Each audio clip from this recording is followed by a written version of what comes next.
Look how thick that is. Ridiculous.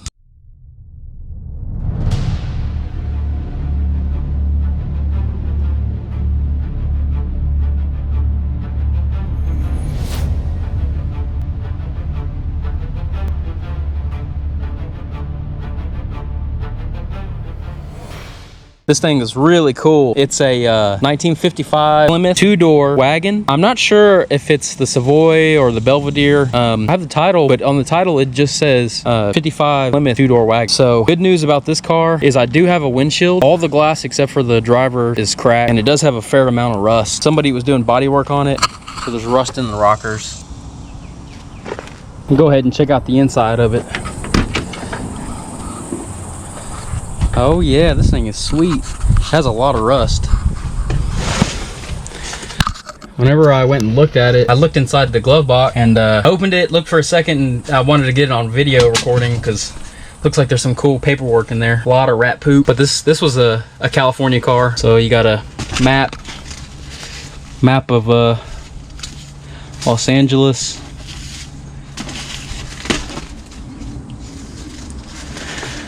Looks like oh, there's an address. Some sort of a picture.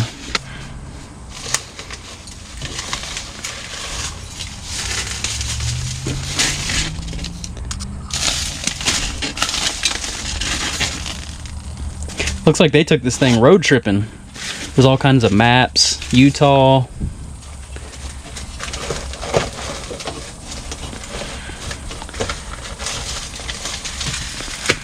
$1980. So it looks like since 1980, it was running in 1980. Oh, that's cool. More maps. Woo. That smells. Oh, cool. Look at that. Here's all the records on the car. 1973, 64 gallons, 64,000 miles, $15. What was that? 1973, $4. Wow. Wheels, balance, check front end, 1973. Whoa, look at this.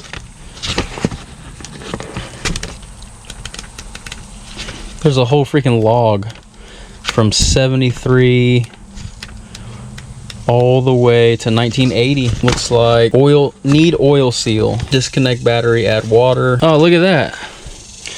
Here's an old DuPont toothbrush. That's cool. Adult toothbrush. See if there's a date on it. New York, New York. Anacin analgesic tablets. What is that? Recommended for pain and discomfort caused by tooth extraction. This guy had tooth problems, it looks like. He got toothbrush and he's got tooth medicine. Look at that. There's an ignition part. That's a new old stock right there. Oh, there's some points in here. So I'm assuming with the service records, it probably actually does have 77,000 miles on it. But these gauges are very clean. I don't know what that is. I might end up catching something. Check out this headliner. I've never seen this before. It's like plastic, but it's not in bad shape. I'm sure there's all kinds of nasty stuff underneath there, but a couple cracks. Overall, looks pretty good. It really sucks how much rust this thing has. Look at all those shotgun shells. Old newspaper.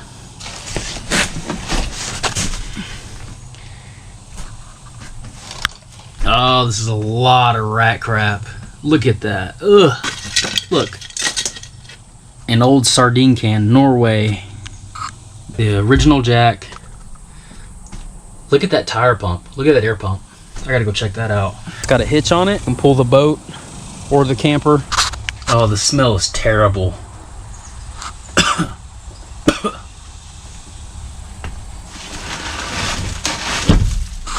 But these rear floorboards, they look really good.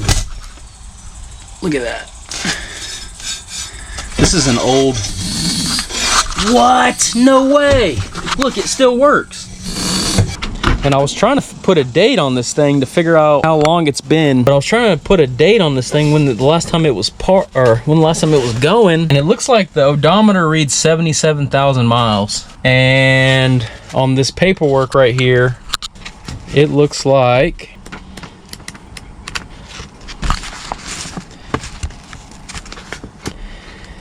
12/4/1980. Added 77,756 miles. 77,756 miles, and the dash reads 77,762 miles, which means after they added water to the batteries, it was driven 6 miles. So the last time this thing was driving was December 1980. So what is that? That's 8, 9, 10, 11, 12. This thing has been parked for over 40 years. The guy I bought it from, he told me 20 years, but there's just no way unless the speedometer doesn't work anymore. That's also a possibility. But the thing about this car is the motor's locked up on it. So what I'm gonna have to do is I'm gonna have to soak the cylinders in oil. There though, it has the brake master cylinder. It's just a complete car. It looks like somebody was fixing it up in the 80s and they stopped and it sat. So how do I pop this hood? No, that's the brakes. There we go. But there it is in all of its glory, an old 50s flathead. If you haven't watched the video, I previously did a 1949 Plymouth. It's the same engine, exactly the same. But looks like we got some stuff that was living in there. It has 2 batteries, still 6 volt. I'm gonna pull these plugs. I haven't even tried to turn the motor over. The guy I bought it from told me it was locked. But I'm gonna I guess I'll grab a breaker bar and I'll be real careful and try to loosen the engine up or see if it'll move at all. I don't want to do any damage to the piston rings. I don't want to put a bunch of force on it and mess the rings up. So what I'll probably just end up doing is testing it, see if it'll turn, and then I'll put diesel in each one of these cylinders and let it soak overnight. What's cool about these old cars is there's a spot to put your tools. I can't really get to it unless I take this radiator out. The last motor I messed with, it was a flathead Plymouth. It was really easy to turn over. I mean, I barely had to pull on the fan and it would turn over. I know this thing's locked, so I'm just gonna go ahead and clean the top of the motor off, pull the spark plugs, and then just go ahead and pour some diesel in there. And then maybe I can kind of wiggle it back and forth.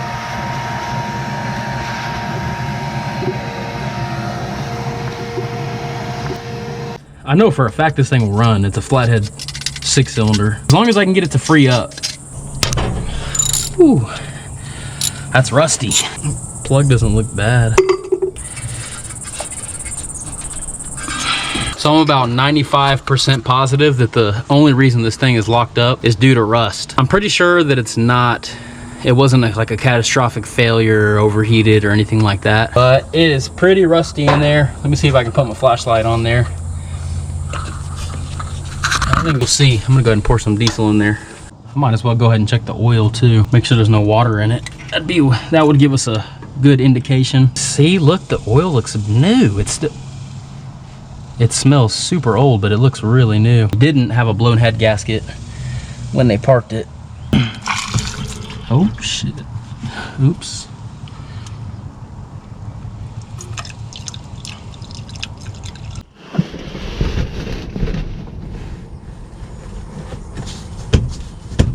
While I'm waiting for the engine to soak, order brake parts and spend a bunch of money and cross my fingers and hope this thing actually turns over. I went ahead and decided to throw some automatic transmission fluid in there too, because why not? Can't hurt nothing. So I'll see y'all in about 2 days, and then we'll be able to unfree this motor, start it up, do the brakes, and do some burnouts. Maybe. Okay, it's been 24 hours. Motor's still not moving at all. I ordered the right size socket to put on the crank pulley. I got the socket in and it's the wrong, I don't have the right ratchet or breaker bar. So what I'm doing is I'm taking a pipe wrench. I'm gonna try to see if I can wiggle it loose with a pipe wrench.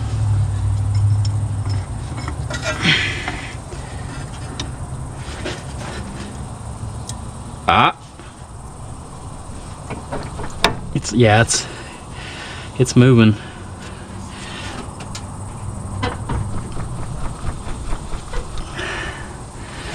I feel like the car is moving a little bit. Oh!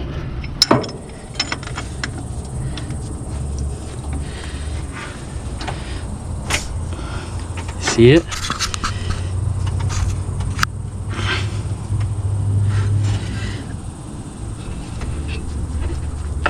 I'm barely getting movement, so I think what I'm gonna do is I'm gonna work it to the right a little bit till it stops, work it to the left a little bit, work it to the right a little bit, work it to the left a little bit. I don't know what that noise is. Listen.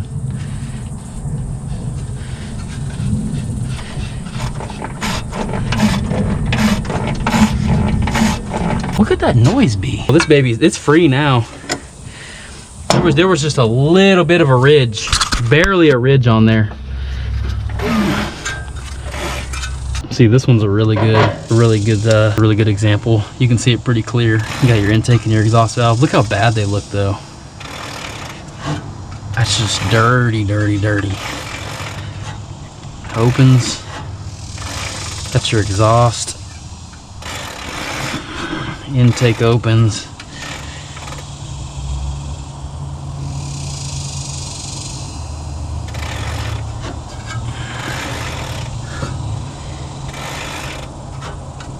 Closes. I checked each one of the cylinders with a boroscope, and I can feel air, so I know that's some compression. The intake opens, the exhaust opens on all the cylinders, and it really, I mean, it turns really easy now. And it looks, it doesn't look good inside in the cylinders, but it looks a lot better than, you know, an engine that's been sitting for over 40 years. So I'm not too worried about it. I think this thing will run. And as far as that ratcheting noise on the starter, if you listen, I'm pretty sure that I may be wrong. I'm pretty sure that might be the starter is stuck engaged, and it's just spinning over and ratcheting. So I think once we give that starter a little rip, it should back the starter off, and hopefully, or it stays engaged and we burn the starter up. Either way. Alrighty, I'm gonna do these baseboards for my wife and then come back to it, and tomorrow we'll probably start this thing up. My parts haven't came in yet. I was checking out these rocker panels and they're pretty bad. So this is what happens when you don't properly fix rust. When you just throw some, looks like fiberglass and then Bondo over the fiberglass. It just makes it worse. It just holds moisture. Look how thick that Bondo is and that fiberglass. And you can look down this thing. It's just cracking and bubbling. And, I mean, they just made it way worse by covering these things and by covering it in filler. And then look at all this. So that's gonna have to be, I'm not sure if I'm gonna keep this car yet, but if I do, I'm definitely gonna have to either figure out where I can get some rockers or fab up something with like just some sheet metal. I think I might be able to just get some sheet inch thick. Do it right, just do it right. Passenger side out, see if it's any more gooder. This is fresh rat poop right there.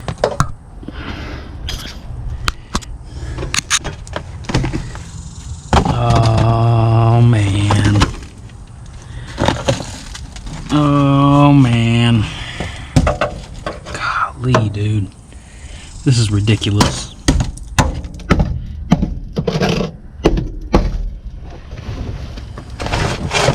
Man, I hope this thing at least runs, because if not, I'm never gonna financially recover from this.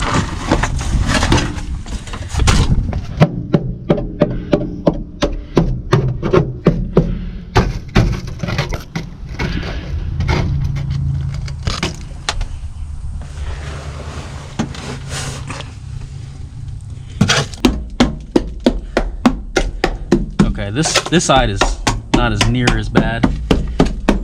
I'm not even poking through. I gotta figure out why There's got to be water getting in. I mean, this whole thing needs to be replaced. Both rockers, front to back, on each side, and the floors. This is not good, ladies and gentlemen. So I have nothing better to do while I'm waiting on parts.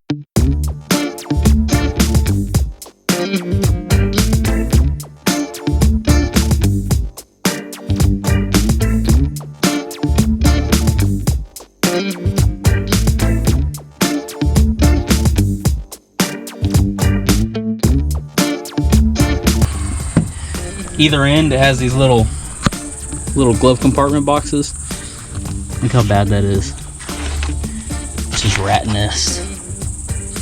Looks like they took the foam or the padding out of the seat and just built a little home. Door panels just kind of fell off, so floors aren't too bad in the rear. This side's actually salvageable. I think I might be able to grind it and then put like 2 small patches in.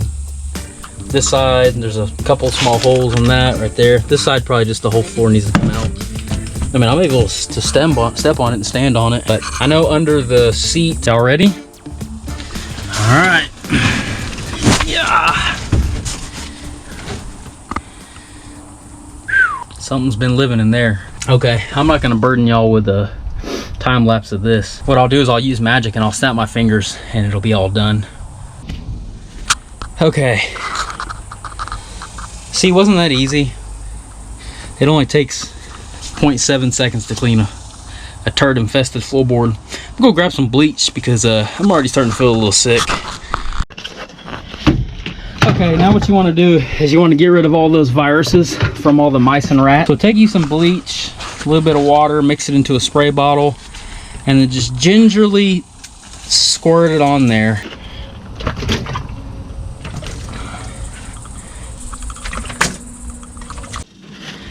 Be nice and gentle.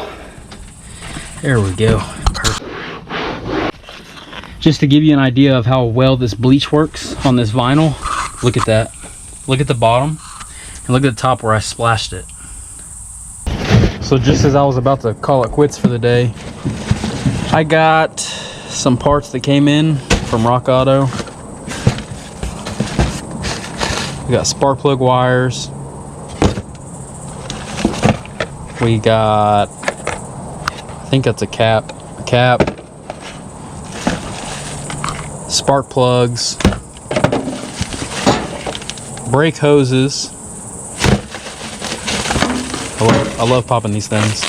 A rotor, distributor rotor, and then I got all my wheel cylinders.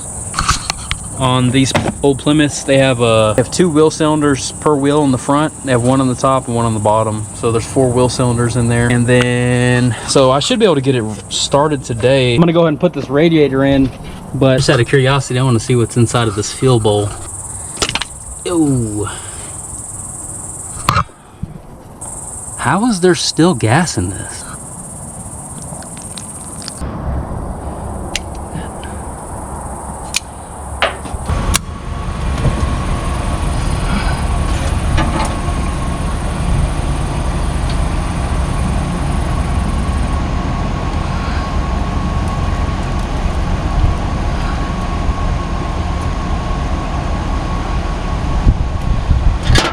All right.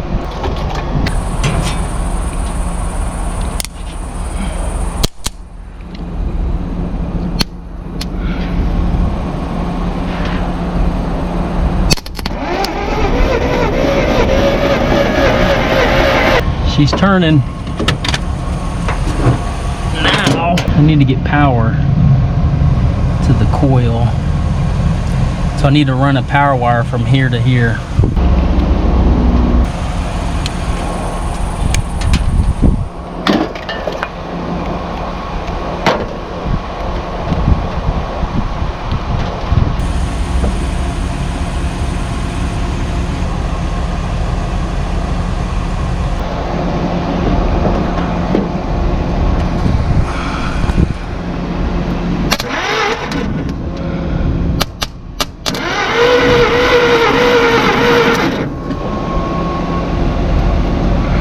Let's see if we have spark. All right, I got my spark checker.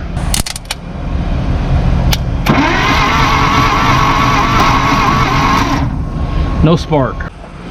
I'm gonna go ahead and replace this coil because some weird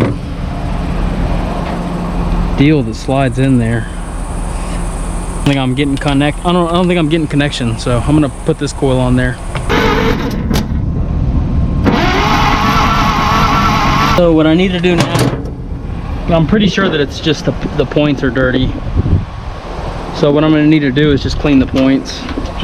I'm gonna pop the cap off the I'm gonna pop the cap off the distributor and then sand those points down until they look shiny. Then we should be good. I don't know if that's proper, but that's what I'm gonna use. I'm gonna go ahead and sand the rotor too, because why not? Closes. Boom, right there. Yeah, they're dirty. They're really dirty. You know what? I'm gonna sand this too. Okay, let's check it for spark now.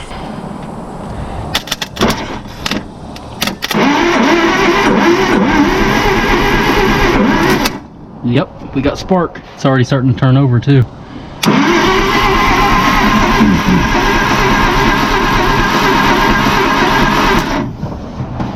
Sweet. Got some two-stroke gas.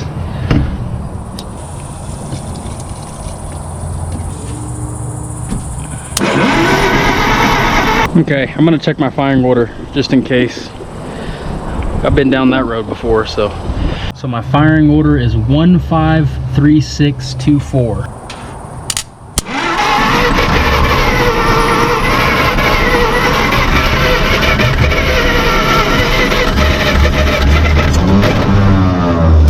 Oh yeah, that's good.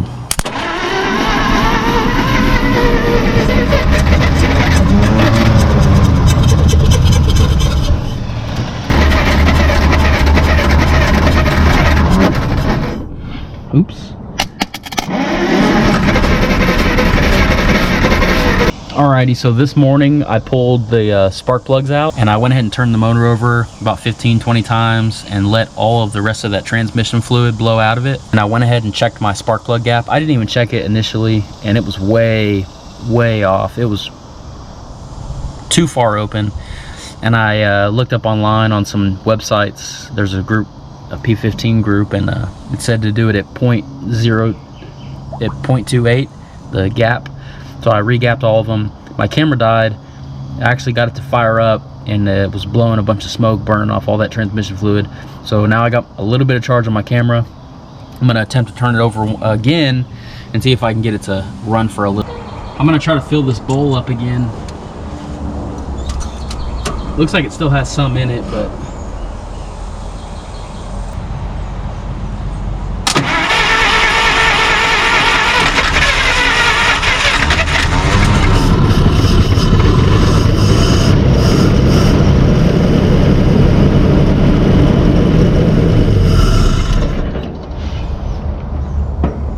wow. That is amazing. I'm baffled right now. And all that smoke you see, that's just the all that transmission fluid and diesel that I poured down the cylinders. All that'll burn off. But this thing sounds so smooth. This thing needs to be converted to 12 volts. So I have a General Motors alternator, and if you haven't seen it, I made a video on how to convert one over 12 volts. So we're gonna go from 6 volts to 12 volts, and I'm just gonna do the basic stuff. I'm gonna hook up my starter, my ignition, so we can get it running and driving, and then we'll go from there.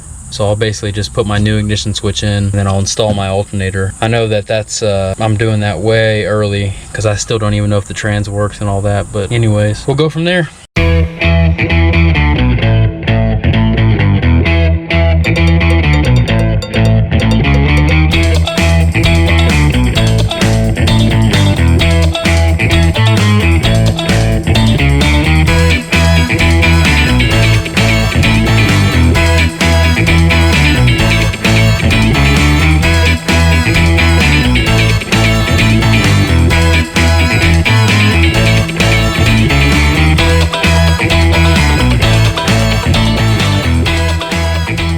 I'm pretty much doing this one the same way as I did the 1949 Plymouth. Remove the generator, and then you have a alternator conversion bracket that came off of a side mount distributor Ford 8N tractor.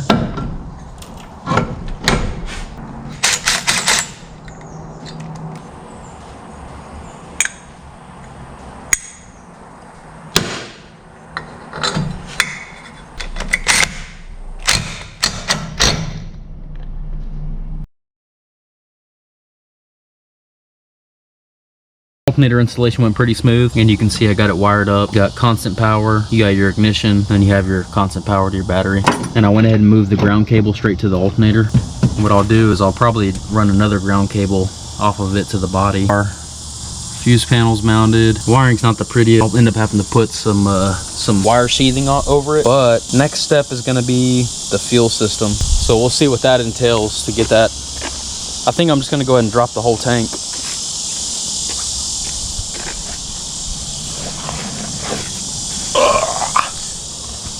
Think all we have to do is maybe unloosen this. I think to do that I have to get access to the spare tire. I need to go inside of the cab. It's a pretty good sized tank. As you can see, it shaped like an L. Pretty interesting. But I'll go ahead and I'll run a new wire too. See, I ran a wire for the fuel pump right here. I got a wire for the fuel pump. I'm gonna go ahead and put the fuel pump in the rear and do it the proper way instead of putting it up front. Because those electrical fuel pumps, they're a lot better at pushing fuel than they are pulling fuel.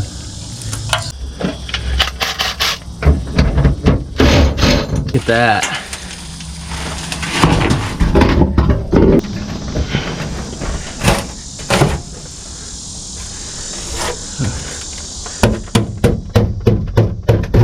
A little bit of rust. Some scaling in there, but I don't think it's not rusted through. All right, I got the tank out. There's a lot of gas in there. I'm gonna go ahead and find a proper waste disposal drop off for this and clean it out with. So I disposed of the old fuel and I'm just cleaning all the rust out, but this is all the rust that came out of that tank so far. And the whole bottom of it's just filled with rust. I'm gonna keep on filling it up and pouring it out, filling up and pouring it out to get as much as that big giant scale off as I can. So the gas tank's in pretty bad condition. So the gas tank's actually in really good condition as far as like the metal goes. There's not any real rot or rust. I mean, this is after I probably filled this thing up with water like 8 times, sloshed it around, drained it out, sloshed it around, drained it out. It was just constant big chunks of like, I guess just that varnished gas. So I mean, this is after me scraping it. I cut a small hole and I went ahead and took my angle grinder and cut a bigger hole in there, and you can just see like at the bottom, like me scraping the sides. I mean, the whole entire tank was just lined. And I think, all right, I got it cleaned out pretty good.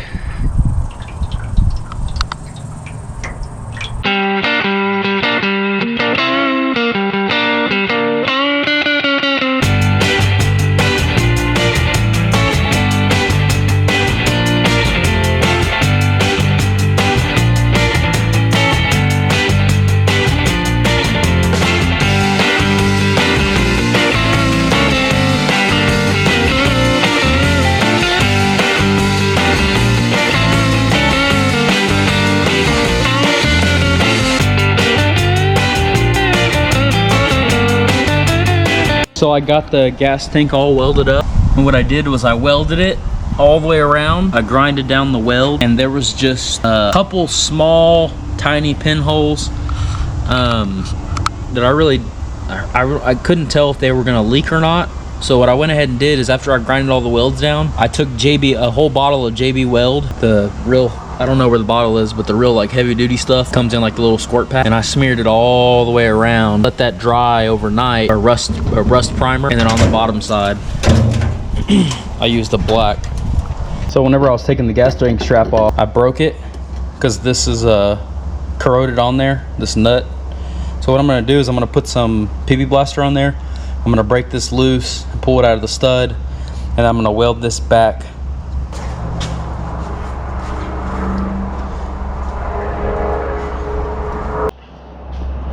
All right, we got it all booger welded up. Looks like crap, but it ain't going nowhere.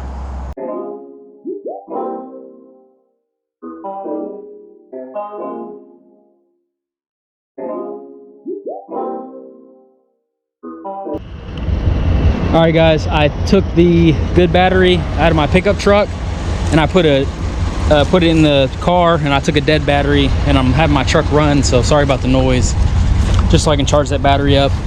But I'm gonna go ahead and test my wire. I have the fuel pump connected and I have the fuel line disconnected, and what I'm gonna do is I'm just gonna set that in. I set that in a little mason jar, and I sprayed some brake cleaner inside of the fuel line and then kind of just blew it out with a leaf blower. But I'm gonna go ahead and run, I put a couple gallons of gas in the gas tank. I'm gonna run that through the line, and that should clean it out a little bit better. All right, let's see if it'll turn over. I hear the fuel pump kick on. Yeah, it turns over. I heard the fuel pump kick off. All right, let's go check and see. I'm gonna turn it on real fast and go check and see if we got fuel spraying out.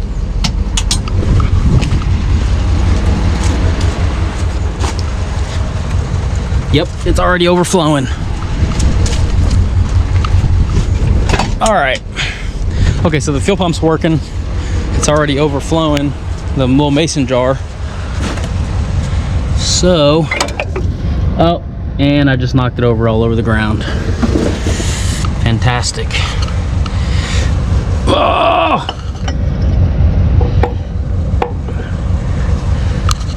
Ow! Car's hot. All right, let me run it a little bit. Oh, I already see clear gas coming out. So, I think we're good. Let me turn it on one more time and see if we got... This is kind of hard to do with one hand.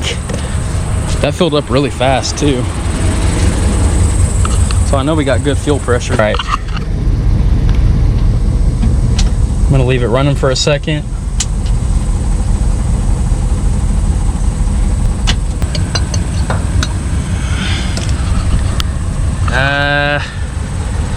It's a little dirty, but I just found an old fuel filter. I don't know what it's off of, but I was able to blow through it.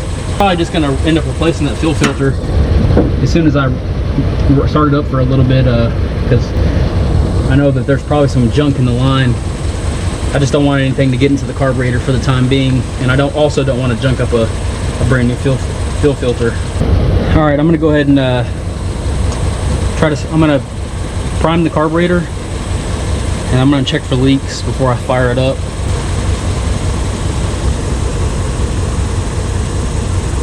Yeah, it looks good. Feels not too bad, so. All right, let's try to fire it up. Let me see if I got fuel in the carb.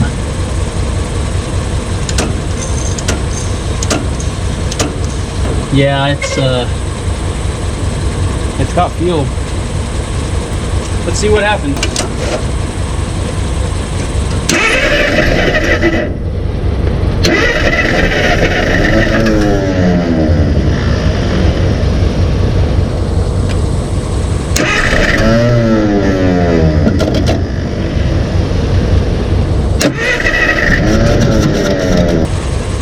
It's firing right up, but I think the problem is as soon as I let off the key, it dies. I think I might have wired the ignition wrong, because while I'm cranking it over, it fires up, but then whenever I let off the key, it dies. So I think I have 12 volts. Whenever I turn the key on, I have 12 volts straight to my coil, and then whenever I turn the key off, it goes through the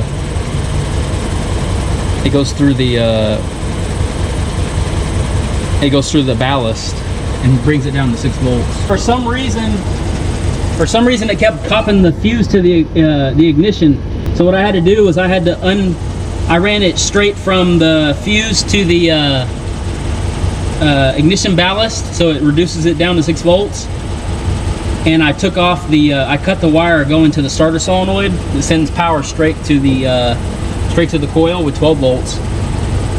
So what I'm going to do is I'm going to put some water in it.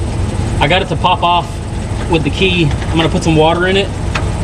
And I did have some oil pressure too. I'll show you. But there's no muffler on this thing, and it runs really good. I'm going to put a little PB blaster in the radiator.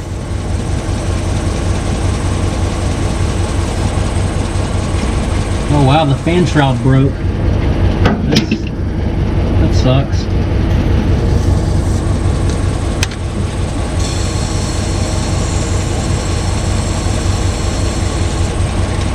I don't know if this radiator is going to leak, so I'm just going to put regular water in it, just straight water.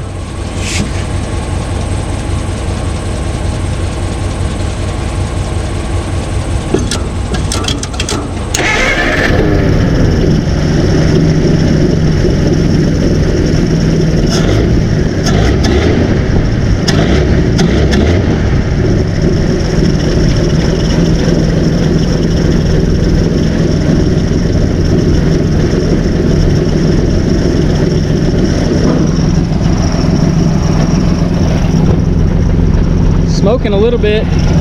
Look at that. Sitting there idling. Beautiful. Listen to that, no exhaust. The muffler's just cut right here. This whole cab's gonna get full of smoke, but look how much oil pressure we have.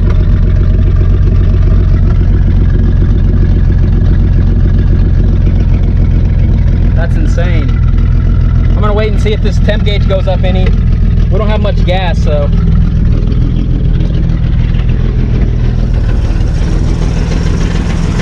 Let's see if the battery's charging.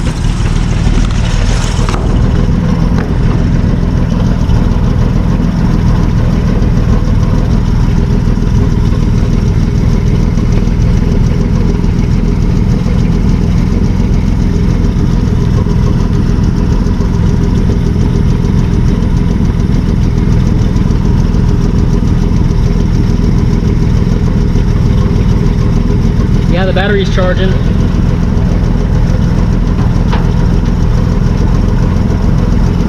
It's got a little bit of a tick to it.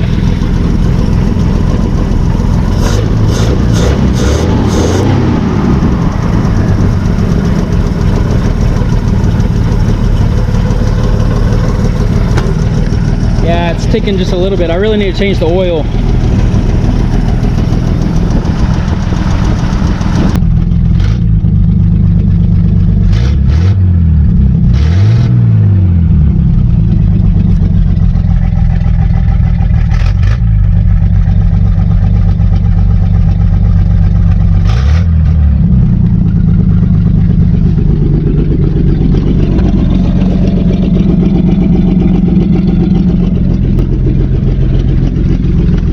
Smoking bad, but I'm pretty sure it's just the pretty sure it's just all that transmission fluid.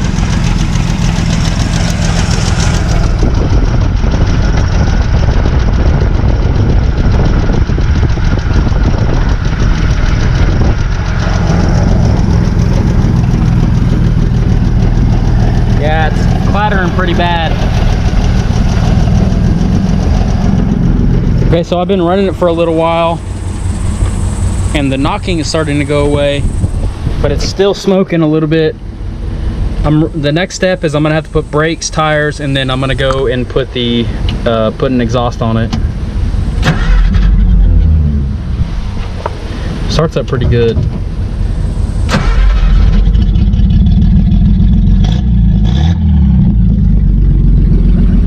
So it's not knocking as like it was a second ago.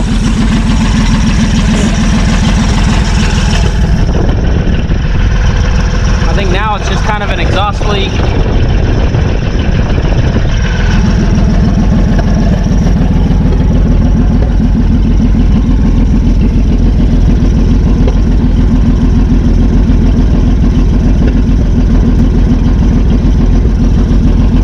Not too bad though. Alright,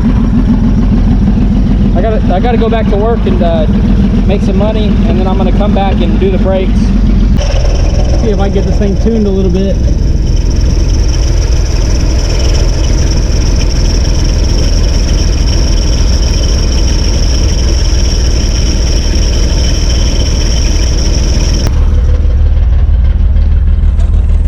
Here's a good thing about having a hole in the floor.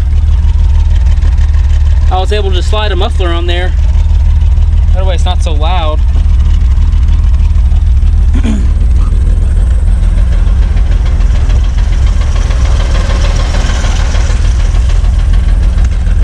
don't know if the temperature gauge works. It's not moving yet. I think it should be moving by now. So